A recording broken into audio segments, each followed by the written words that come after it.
A biblical perspective on life, culture and current events. This is 2020 on Vision. In an age of celebrity and sporting stars being lifted high up in our society, it's encouraging to know that God is at work even in that space. There are organisations all around the world ministering to and reaching out to athletes. One of these organisations is called the Fellowship of Christian Athletes. It started in America, but it has now come to Australia. And the Australian director of the Fellowship of Christian Athletes, Jim Dayhew, joins us now. Jim, welcome. G'day, Andrew. It's great to be here. Great to have you, Jim. Tell us what the Fellowship of Christian Athletes is all about. Well, the Fellowship of Christian Athletes is really about serving the world of sport, particularly with coaches and athletes, because they can have tremendous influence for good and at times not so good. But we wish to enable athletes to live for Christ and to share him with others. I love that. And as I said in the introduction, it was started in America. So tell us about the work that FCA do in the States. Yeah, FCA is celebrating its 70th year this year. It started with a camping ministry with university students, and as they went back to their colleges, they set up small, what we call huddle groups, where they would gather together. And then as athletes rose to professional ranks, they took that ministry with them to the professional sports, but also into the high schools and middle schools. So FCA has a long tradition of ministering in schools and professional sport, but also in the community.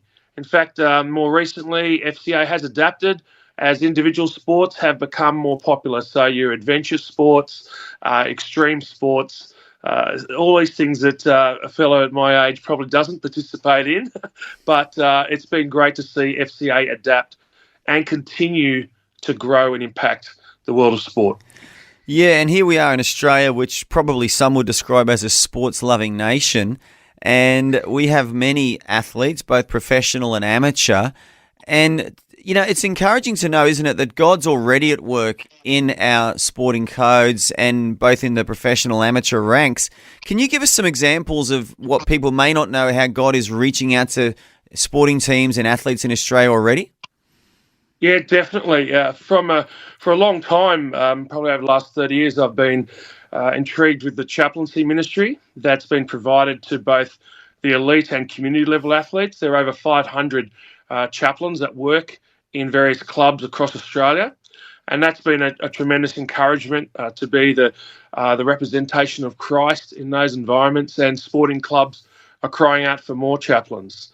I guess where our ministry is complementary is that we seek to, rather than just be the presence of Christ, to intentionally disciple Christian athletes and those seeking to know him, so that together we are seeking to really impact the world of sport. Look, there have been a number of elite athletes, say particularly recently, someone like Nicola McDermott has been an inspiration to many as she has succeeded at the world level in high jump. And you might recall at the last Olympics when she won the silver, she testified very strongly to her faith in Jesus, and she continues to do that today. Yeah, and so FCA, getting back to your work, you're there to really create an environment and maybe a relationship where Christian athletes can get their faith encouraged and, you know, have a spiritual environment around them which will enable them to perform at the highest level. Yeah, absolutely. And we do that through a number of ways. One of the most impactful, we believe, is mentoring athletes. So we've taken the decision to start with athletes who are emerging, so who have been identified on an elite pathway, so from about 15 through to the early 20s, and we've aligned them with mentors who are able to really do three things connected. One is the Christian discipleship message around the Word of God and spiritual formation. But because of their particular environment and certain issues they will face in sport at that level, we want to make sure they're being mentored around those challenges and opportunities and coached. We really want them to own the process of discovering what it means to live for Jesus in the world of sport as it applies to them. We also join athletes of all levels, not necessarily just elite levels, together in small huddle groups of fellowship, which we see as being really impactful and a joyful thing for them to do, to join in that Christian fellowship around something they're so passionate about. Yeah, I love it. I love it. Now, look, I grew up watching rugby league. I mean, we have listeners all across Australia. Some of them are going to be AFL fans, maybe soccer fans, maybe Union fans as well. But, in NRL, for example, there's a lot of Pacific Islanders in the professional ranks, and I know a lot of them come from Christian backgrounds and church backgrounds. Can you just give us a little bit of an insight in how a lot of the NRL clubs have really pivoted towards that as well, to cater for that and provide chaplains and spiritual encouragement to their players? Yeah, that's absolutely right. The latest research is that it's pretty close to 50% now of Pacifica athletes who are involved with the NRL. And hang on, just say that again. You're saying 50% of the players in the NRL are actually of Pacific Islander origin? Yeah, it's probably about 48 or so at the moment, which is immense. I mean, when I was playing footy years ago, that certainly wasn't the case, but that is the case these days. Yep. And look, the NRL, to their credit, have really pivoted to support that.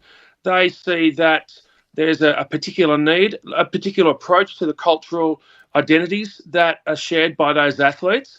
And that goes to the way that they're coached, the way they're managed, and I think particularly the way that faith, family and footy combine to be important in their identity. So the spiritual aspect then becomes really important. So, in one way, the door is opening for us to serve what the well-being people in the football and other codes have identified as being important. I went to an elite wellbeing conference up in Brisbane just a couple of months ago, and we were very welcome. There were some chaplains there and others like myself, and there was no sense of, they're the religious people. It was like, well, we're allied in this together to serve the well-being of athletes, and that's a tremendous privilege we have to partner with other professionals in this space. Yeah, it is, and it's a real change, because I know when I was a kid watching league, I mean, I don't know what level you played. I just played for my school. I played union at club level in England. I did play for a semi-professional club in England, but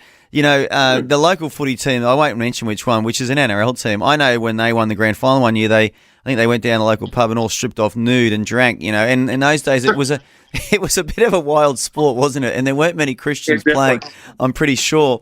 But it's interesting and it's encouraging to see that the clubs have identified the fact that a lot of these guys have faith, and they're trying to help their faith and keep them happy and connected to their family and their culture by providing chaplains. Absolutely.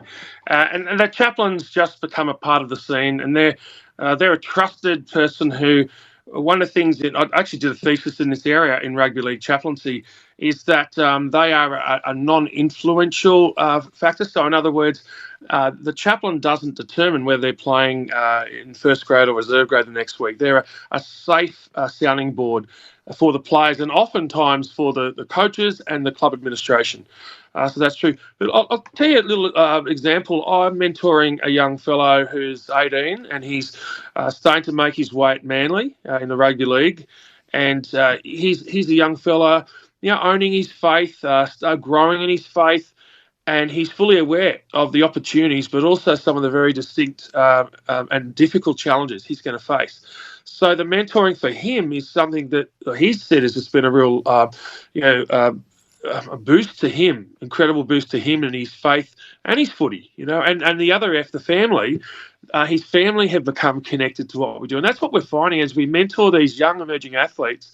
We're actually seeing the families connect to FCA because we support parents. We're actually planning a camp next year down in Wollongong, our first national event, and families are starting to register for that. So we're not just looking at the athletes, we're looking at the whole unit that they find themselves, and that's particularly the case with the Pacifica athletes. Yeah, I love it. Now, you just had a fundraiser recently, and you had Nick Farr-Jones speaking at it. Tell us about that. Isn't Nick Farr-Jones just a great human and a great Christian?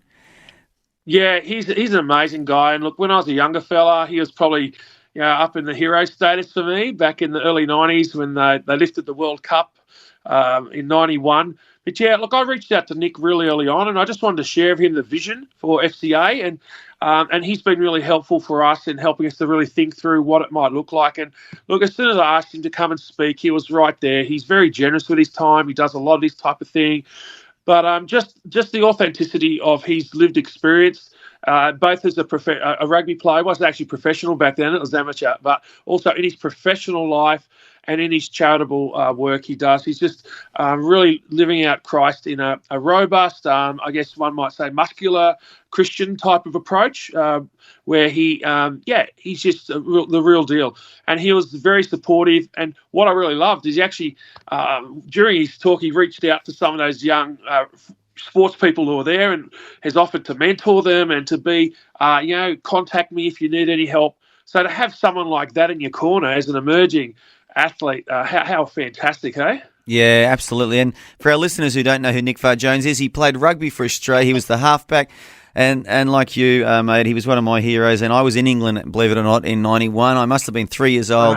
And I wasn't there at the game, but I was watching on TV. I think he was a captain when Australia won their first Rugby World Cup. I still remember holding up the William Webb Ellis Trophy there, and always has been a very strong Christian. Hasn't always been outspoken about it, but he's always been solid on his faith. And I guess that's an example of what you're hoping to mentor and encourage in your young emerging athletes, that they become men and women like Nick.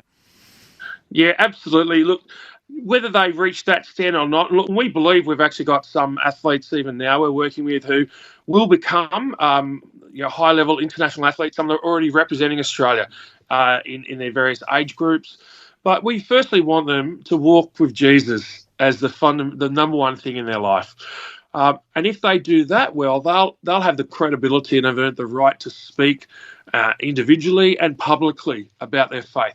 But when you get a mismatch between what someone says and what someone does, that's where the issues are the integrity issues. And we want to make sure that their integrity is really solid in all of the challenges and opportunities they'll face. Absolutely. Jim, I could talk to you all day about this. I do love sport, and I'm sure you do as well. But I've got Jim Dayhew from the Fellowship of Christian Athletes here, Australia. And Jim, if someone wants to connect to you and find out more about the Fellowship of Christian Athletes, is the best way to do that on your website, which is fca.org. That's fca.org. Look, that's a great website to look at, but that's our international site. We're getting our own local website built. I would suggest that the best place to go to is our Facebook group, which is FCA 360 Sports Australia. There you go. FCA 360 Sports Australia, the Facebook group. FCA 360 Australia. Was that what you just said then? Sports 360 Sports Australia. FCA 360 Sports Australia. Jim, so good having you on the program. I look forward to our next chat. And you guys keep up the great work. And I just feel in my heart really strongly you're going to have a great impact on many young men, young women, maybe even some older men and older women as well in the sporting sphere. And we just pray God blesses the work of your hands, Jim. Thanks, Andrew. It's been a real privilege. And thanks for the opportunity this afternoon. Thanks for taking time to listen to this audio on demand from Vision Christian Media. To find out more about us, go to vision.org.au.